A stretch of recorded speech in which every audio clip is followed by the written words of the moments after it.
Assalamualaikum warahmatullahi wabarakatuh. Salam sejahtera untuk kita semua. Perkenalkan, nama saya Uus Usnawati. Saya kader PDI Perjuangan Merdeka. Hari ini saya sangat senang sekali karena tepat di belakang saya terhampar padi yang sangat menguning. Itu tandanya siap untuk dipanen.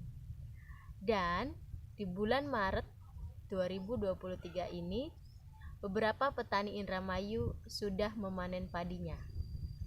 Istilah lain yang beredar di sini, tepatnya saya sedang berada di Desa Lamaran Tarung, Kecamatan Cantigi, Kabupaten Indramayu, yaitu terkenal dengan bahasa Jawanya yang cukup unik.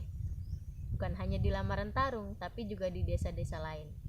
Tapi kali ini bahasan kita mengenai padi yang ada di Lamaran Tarung.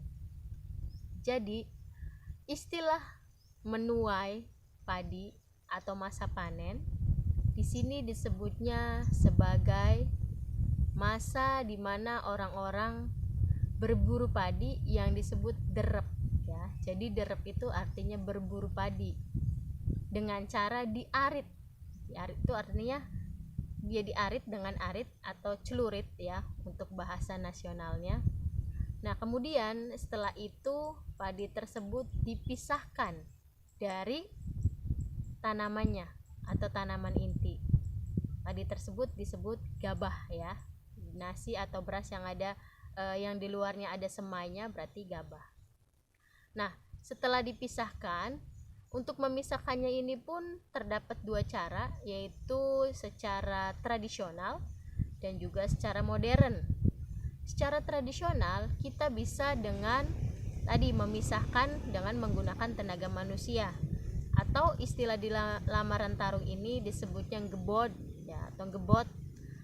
Nah, kemudian dengan cara modern bisa menggunakan mesin ya, mesin gerabag untuk memisahkan gabah dari pohon padi sebelumnya.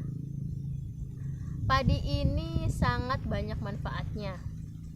Dari kita kenal, dari gabahnya itu kan terdiri dari dua hal ya, atau dua jenis, yaitu di dalamnya adalah butir nasi atau butir padi yang belum jadi nasi.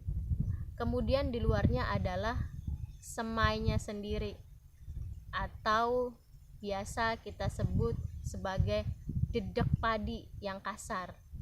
Nah, dua benda ini sangat bermanfaat untuk kehidupan kita sehari-hari.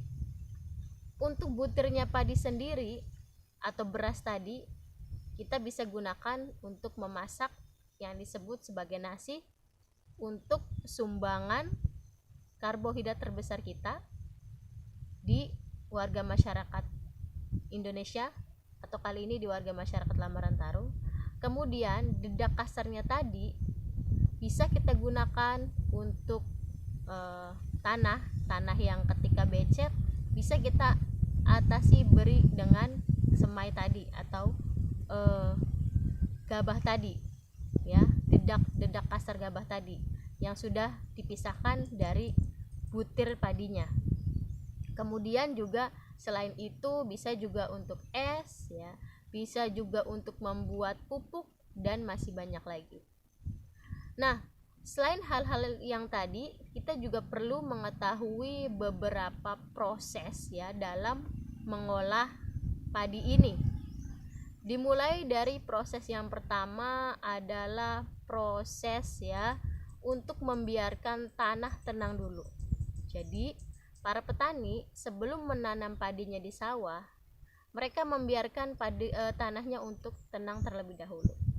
Kemudian setelah selesai masa tenang, para petani ini mulai melakukan aksinya untuk ya membulak-balik tanahnya dengan menggunakan tenaga tradisional atau tenaga modern. Tenaga tradisional bisa dengan menggunakan kerbau ya untuk membajak sawah, ataupun dengan tenaga modern kita ketahui dengan menggunakan traktor. Traktor pun terdiri dari dua jenis, yaitu traktor roda 2 dan traktor roda 3. Kenapa sawah ini atau lahan ini kita bajak, tujuannya adalah untuk melumatkan tanah, karena di dalam tanah ini terdapat unsur hara yang memang bermanfaat baik untuk tanaman. Ketika unsur haranya bercampur, apalagi dengan ada sedikit air, itu membuat tanah tersebut akan mudah untuk menjadi media tanam. Setelah tanahnya dibajak atau sawah tersebut dibajak, ada lagi juga proses resting lagi atau membiarkan tanah itu untuk istirahat. Setelah beberapa bulan, bisa 2 bulan, ataupun supaya dengan hasil yang lebih maksimal lagi, kita lebihkan 2 bulannya. Setelah itu barulah tanah tersebut kita tanami dengan bibit padi. Nah, cara menanam bibit padi pun dengan kita rendam terlebih dahulu di media tertentu supaya lembab, kemudian menghasilkan benih. Setelah menjadi benih padi, dengan ada sedikit ya padi yang tumbuh atau biasa kita sebut sebagai kecambah. Lalu ketika kecambahnya lumayan besar, kita boleh atau kita bisa untuk tanamkan dengan biasa kita sebut dengan proses penanaman atau bahasa Indramayunya tandur ya. Tandur itu ya artinya menanduri atau menanam tanaman padi tersebut. Setelah tandur beberapa bulan berlalu, lanjutlah ke tahap yang namanya pemberian pupuk. Nah, di dalam pemberian pupuk pun kita harus mengetahui kondisi dan situasi pada sawahnya. Apakah ada gulma? Gulma yaitu tanaman pengganggu. Apakah ada pes? Pes itu adalah hewan pengganggu. Ataukah ada insek? Insek itu adalah serangga pengganggu. Ketika ada 3 di antaranya tersebut, maka para petani perlu yang namanya obat untuk memberantas ketiganya. Insektisida untuk memberantas insekta, pestisida untuk memberantas pes ya. Kemudian herbisida untuk memberantas gulma. Ketika hal itu sudah diketahui dan sudah bisa dijalankan, kita bisa memupuknya dengan baik. Nah, antara proses pemberian pestisida, insektisida, herbisida ataupun pemupukan bisa dilakukan terlebih dahulu atau setelahnya. Tinggal kita lihat bagaimana situasi dan kondisi di padi kita. Nah, proses pemupukan ini membutuhkan ada beberapa zat yang kita butuhkan seperti urea, NPK, zinc dan sebagainya yang ada di dalam pupuk-pupuk pertanian. Yang mana pastinya produk-produk tersebut harus mengandung zat-zat yang dibutuhkan oleh padi. Karena padi itu atau tanaman tersebut tidak lepas dari yang namanya nitrogen, kemudian oksigen, kemudian seng, zat besi juga diperlukan dalam hal ini.